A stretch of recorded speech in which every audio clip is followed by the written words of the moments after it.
A'udzubillahi minasyaitonirrajim. Bismillahirrahmanirrahim. Surah Ar-Rahman ayat 74 sampai ayat terakhir 78.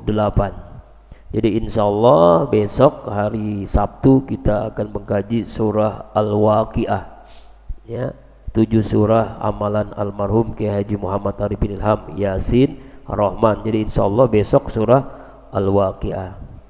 Lam yasmishunna insun qablahum wala jan.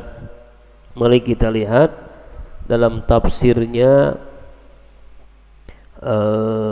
Jalaluddin Al-Mahalli, Jalaluddin As-Suyuti, tafsir Jalalain ayat 74. Lam yasmishunna insun qablahum wala jan adalah tidak pernah tersentuh oleh manusia sebelum mereka, qabla azwajahunna, sebelum menjadi suaminya, wala jan, dan juga tidak tersentuh oleh jin.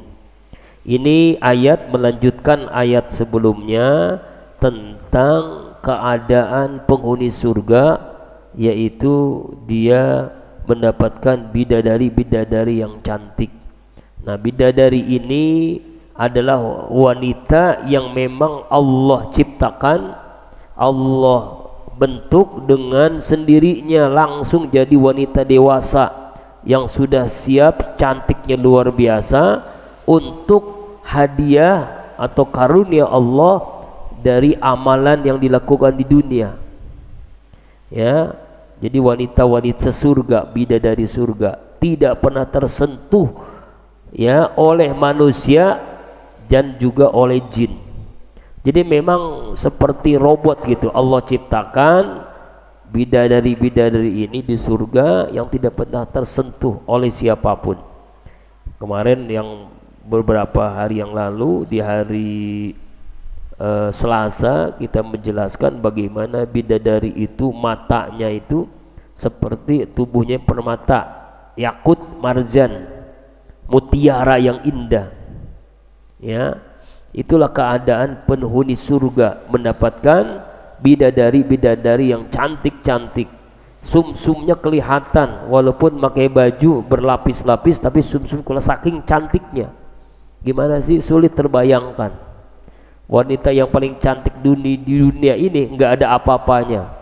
Misalnya ada pemilihan ratu kecantikan, pemilihan bukan putri Indonesia, putri dunia yang paling cantik, apa namanya tuh.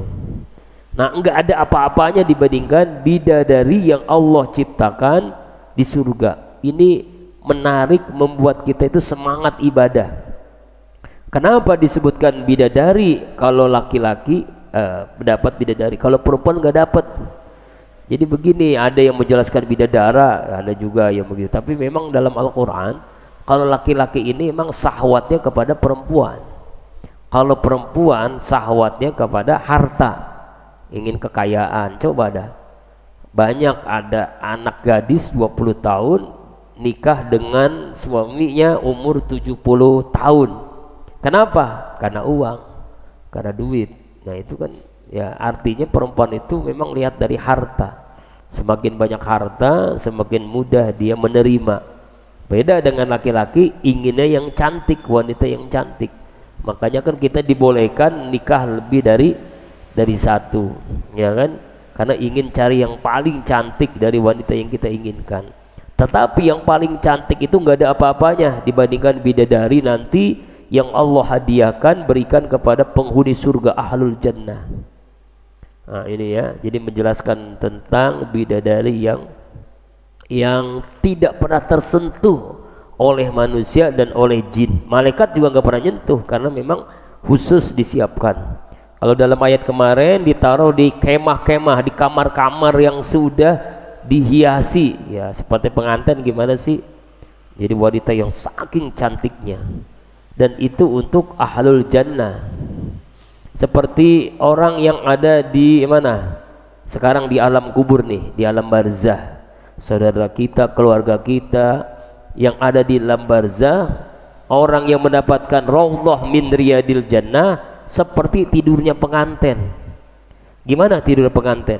Nah, yang sudah pernah nikah pasti merasakan, oh udah siang, padahal sudah ribuan tahun di alam kubur. Tahu-tahu udah kiamat, udah hancur alam semesta ini karena keindahan yang Allah berikan kepada penghuni surga. Dia bingung, ini siapa ini wanita, kok cantik banget. Itulah sholat kita, itulah puasa kita, itulah zakat, infak, sedekah kita, itulah wakaf kita, itulah haji umroh kita, itulah zikir kita, Al-Quran yang kita baca. Jadi seorang bidadari yang menemani di alam barzah sampai kiamat, ya, seperti tidur pengantin. Tahu-tahu udah kiamat, padahal tidurnya sudah ribuan tahun misalnya. Masya Allah. Nah, ini sekedar informasi ya. Jadi hari Sabtu itu ada haul akbar almarhum Kiai Haji Muhammad Arifin Ilham di Masjid Az-Zikr Sentul bersama Ustadz Abdul Somad dan Ustadz Abdul Syukur ba'da asar. Ya, tapi saya nggak bisa karena ada ngajar di kampus dan juga ada santunan yatim di musola, jadi nggak bisa hadir. Tetapi yang kedua ada juga acara haul akbar sekalian ziarah ke makam almarhum hari Ahadnya itu jam 9 pagi.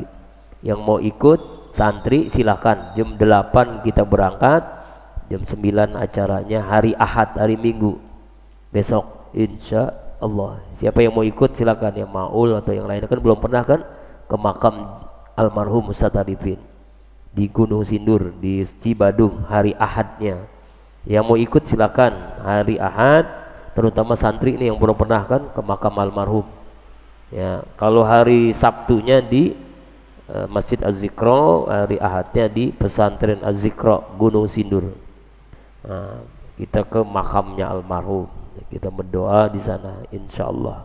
Yang mau ikut jam 8 kita berangkat, zuhur insya Allah sudah kembali ke tempat. Ya, jadi itu ya pengumumannya. Di sela-sela kita ngaji nih. Fabi ayyi ala'i rabbikuma tukadziban. Maka yang manakah nikmat dari Allah Tuhan kalian, hai jin dan manusia, yang kalian dustakan? Mendapatkan kenikmatan yang luar biasa, bidadari yang tidak pernah tersentuh saking cantiknya, baik oleh manusia ataupun jin. Muttaqiina ala rafrafin hudri wa abqarin hisan.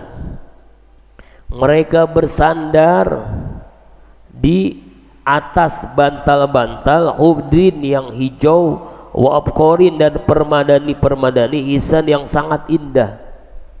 Ya, ay azwajahunna wa irabu kama taqaddama ala rafratin jam'u rafratin ay bastun ausa'id. Jadi kenikmatan surga itu mereka tidur di atas bantal-bantal warna hijau, permadani yang indah, kasur-kasur yang indah. Ini keadaan penghuni surga ketika ada di surga. Jadi mereka itu ada spray, ada koper, ada kain yang melepasinya, adalah benar-benar indah begitu, yang belum pernah ada di dunia. Nggak ada seindah apapun di dunia, itu nggak ada apa-apanya. Ya, rop-ropin hurrin. Rop-ropin adalah taman-taman surga. Abqarin adalah permadani, kasur-kasur yang indah, permadani yang baik dari kain sutra. Ya indah lah gimana, sulit digambarkan. Hamparan ahlul jannah, hamparannya. Jadi warnanya menurut Zaid ibnu Aslam ada yang warna hijau, kuning dan merah. Ya, permadani yang indah. Artinya di sana itu sudah tidak kerja lagi, ibadah lagi, sudah menikmati keindahan. Ya, menikmati keindahan yang tidak pernah terlintas oleh pikiran kita, tidak pernah kita melihat indahnya begini. Itu mah untuk memudahkan kita aja. Tidak pernah terdengar oleh telinga, oleh pikiran, firasat kita. Pokoknya keindahan di dalam surga itu udah luar biasa dah. Warna hijau, warna merah, warna kuning. Waduh, indahlah. ya, muttaqina ala furusim, ya, batainuha min istabraq. Nah itu yang ayat sebelumnya. Jadi bagian dalam kemewahan surga itu, keindahan kemewahan itu sudah tidak sudah terlintas oleh pikiran kita. Pokoknya indahnya lebih dari itu. Ini untuk memudahkan kita memahami bahwa di dalam surga ada bidadari, ada kamar, ada keindahan yang sulit kita memperkirakannya. Kira-kira beginilah, kira-kira begini. Jadi mereka orang-orang penduduk surga itu bersandar-sandar di atas bantal-bantal permadani. Sudah tidak ada kerja lagi, tidak ada kesulitan lagi, tidak ada masalah lagi. Yang ada kenikmatan-kenikmatan. Setiap hari nikmat, setiap hari semakin nikmat. Itulah keadaan surga. Babi ayyi ala'i rabbikuma tukadziban. Maka nikmat karunia dari Allah Tuhan kalian, hai jin dan manusia, yang mana kalian dustakan selama ini. Ya, jadi menjelaskan tentang keadaan penghuni surga. Ya, keadaan penghuni surga dengan bidadari, dengan kamar-kamar, dengan permadani yang indah-indah. Udah enak banget, nikmat banget. Nah itulah. Jadi artinya memang sudah tidak ada ujian lagi dalam hidup, karena sudah menikmati keindahan ridho Allah dan surganya Allah subhanahu wa ta'ala. Tabarakasmu rabbika zil jalali wal ikram. Tabarak, maha agung, maha suci, ismu rabbik, nama Tuhanmu Allah, zil jalali wal ikram, yang mempunyai kemuliaan, yang memiliki keagungan dan kemuliaan, yang memiliki jalal kebesaran, ikram kemuliaannya. Ya, artinya adalah Allah lah, ya, yang paling berhak kita memuji Allah, mengagungkan Allah, memuliakan Allah. Ajidullaha yaghfir lakum. Agungkan Allah, ya, muliakan Allah, maka Allah akan memberikan ampunan. Dalam hadis lain Rasulullah bersabda, inna min ijlalillahi ikrama hisaibal muslim wajib sultan wa hamil Quran ghairil ghali fi walalah jafi anhu. Sungguhnya termasuk mengagungkan Allah adalah memuliakan orang yang beruban, artinya usia lanjut, sudah tua. Para pemimpin, orang yang hafal Quran tapi tidak memiliki pemahaman yang berlebihan dan tidak pula pemahaman yang menjauhkan. Ya, kobarkanlah dirimu, ya, al-lizu biyal jalali wal ikram, dengan membaca kalimat zal jalali wal ikram, yaitu Allah yang punya keagungan, kemuliaan dan kemuliaan, keagungan dan kemuliaan. Jadi kita disuruh mengagungkan. Ini yang sering disampaikan oleh Habib Ahmad Al-Qab. Dia kalau menyebut nama Allah tuh Zul Jalali wal Ikram. Ya, jadi Allah memuliakan, Allah maha mulia, Allah maha agung, maha mulia.